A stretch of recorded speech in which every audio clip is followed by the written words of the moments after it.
Okay, so in chapter one, we're going to get an overview of the accounting cycle. We're going to start off in this chapter getting some definitions before we get into actually processing some of the operations of the business.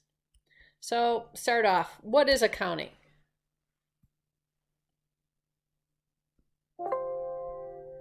Okay, and so the textbook tells us accounting is measuring, processing, and communicating financial information. So you've got a business, you're going out, performing services for your customers, right?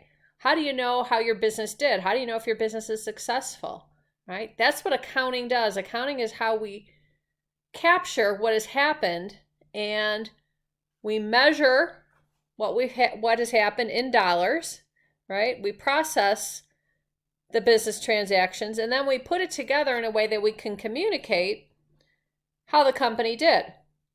We mostly want to tell our investors and creditors how we did, but there are other users of our accounting information. Okay?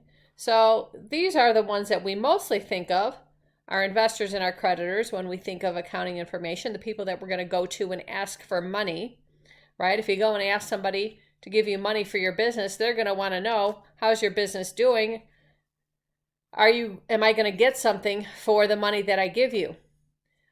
Your internal stakeholders, your management, are also interested in your accounting information because their task is to make the business successful. So they need to see the numbers, need to see the results of their business decisions. The government wants to see your accounting information. Tax authorities want to make sure that you're paying the income tax on your profit.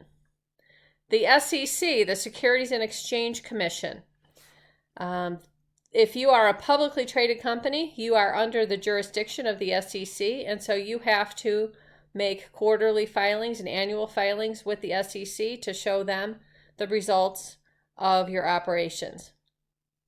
And then you could have your customers or your vendors being interested in your financial information.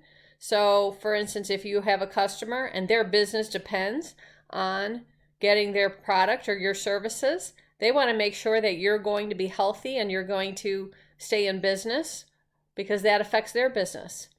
Could also be a vendor. If you're a big customer for a vendor, and again, they depend on you to buy their product, that a lot of their revenue comes from you if you're a big customer, then they want to make sure that you're going to be around for a while. And so in this course, we're talking about financial accounting. We're talking about the external reporting that companies do. We have another course that we offer, Business 132, is managerial accounting. And managerial accounting focuses on the reporting for internal users of financial information. And so this is a little bit different. We have to follow certain rules in financial accounting that you don't have to follow in managerial accounting.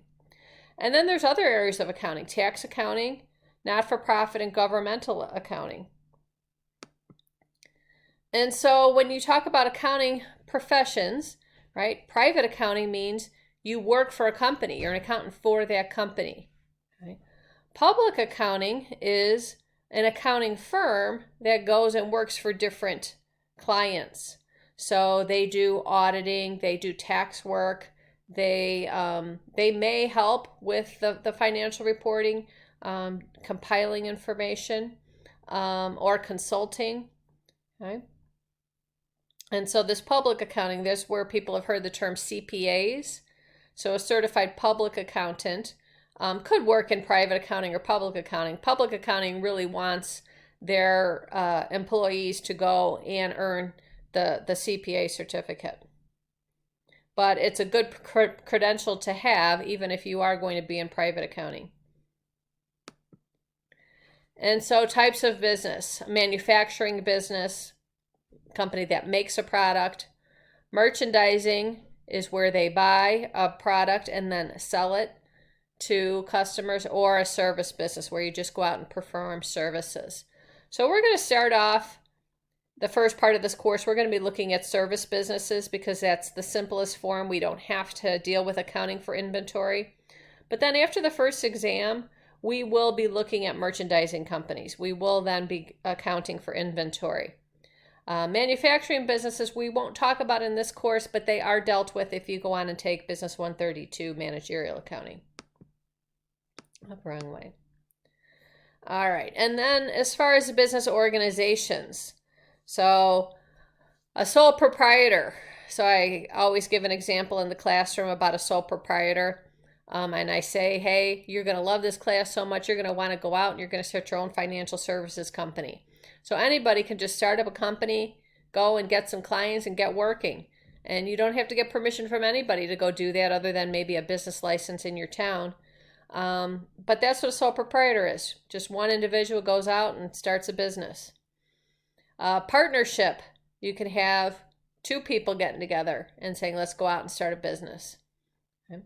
A corporation, and this is what we're going to be dealing with in this course. A corporation, you have to go and get permission from the state to become a corporation. And a corporation is going to be a separate legal entity. When you're talking about a sole proprietor or a partnership, the owners are the business. If the business gets sued, then anything that the owners have in a sole proprietorship or a partnership, anything that they have is at risk. You could lose your house, your car, whatever you own if you are organized these ways. So this is why even some small companies choose to become a corporation. They get what's called limited liability.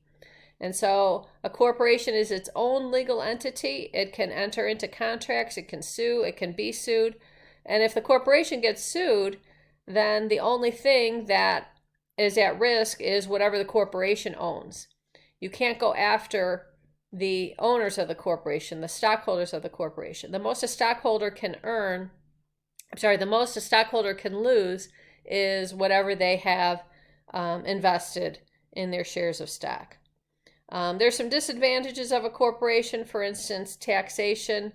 And so that's why some companies become a limited liability company where they kind of get the best of both worlds. If you qualify to be a limited liability company, you get that limited liability where the company is being sued. It's its own legal entity. No one can go after the owners' personal things that they own, their house, their car, etc. But then they also get the favorable tax treatment that comes with being a sole proprietorship or a partnership. I like to show this because this is kind of interesting to me, that when you think of businesses in the country, you usually think of corporations. Okay? And in reality, although after everything that happened with this pandemic and so many small businesses are in trouble now, but up to this point, 70% of the business in the country have been sole proprietorships. 10% were partnerships or LLCs, and only 20% of the actual numbers of businesses are corporations. However, corporations account for 90% of the total business dollars because the corporations are so big, even though in number of businesses, we have mostly small businesses. So I find that kind of interesting. In this course, though, we're going to be focusing on corporations. Okay? And before the first exam, we'll be dealing with corporations that are service businesses.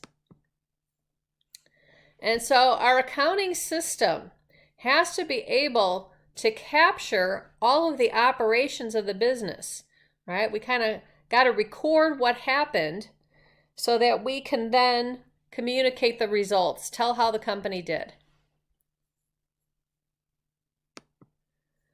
All right, and so in accounting, when we are measuring, processing, and communicating, we have to follow a set of rules. The rules we follow are the generally accepted accounting principles. So, for instance, if we go out and we do work for a client and we give them a bill and we're not going to pay them to the end of the month, should we record that? Should we record that as revenue that we've earned for our company? Right? When I pose this question in the classroom, a lot of students say, no, you didn't get anything yet. You shouldn't record it as revenue till you get the money when they pay their bill. Well, we'll learn under generally accepted accounting principles. They tell us that we should record the revenue when we do the work, even if they're not going to pay us for a few weeks. Okay? So somebody might record the revenue when we got the cash, someone else records it when we did the work, right?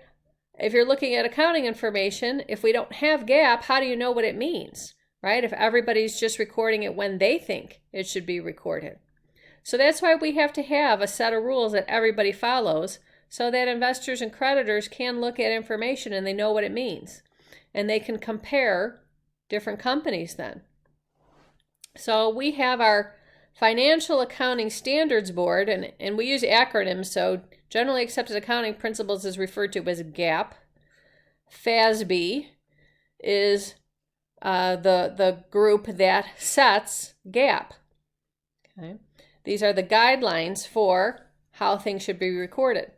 And GAAP is going to be continually changing. As things change in the business environment, the GAAP changes. Okay. Most of what we're learning in this course, though, is the basics of financial reporting. So a lot of the stuff in this class hasn't changed in a long time. Okay.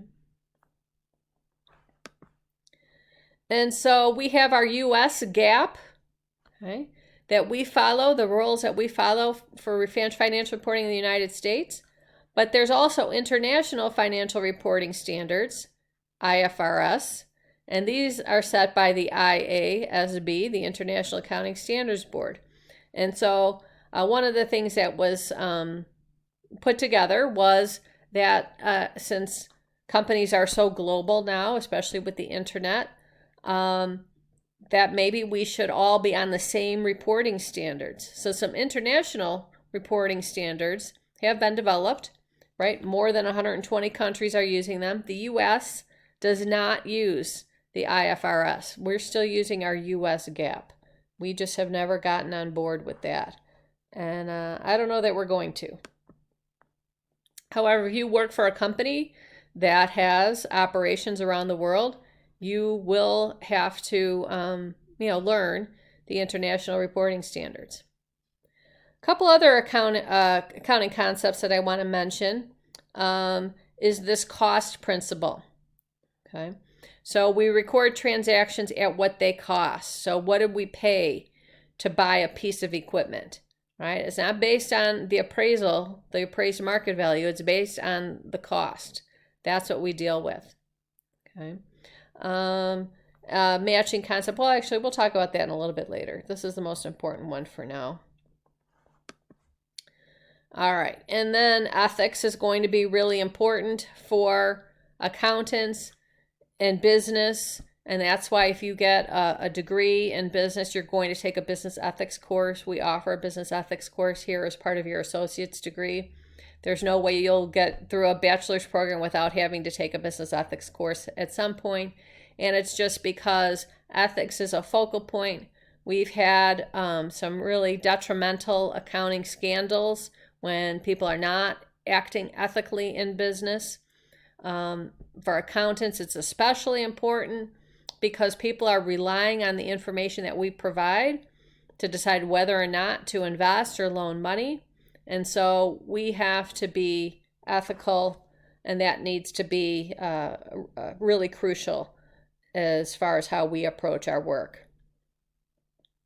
All right, so now I want to get into the actual numbers of dealing with accounting, right? How do we measure and process? And then even by the end of this chapter, we'll talk about communicating the financial information.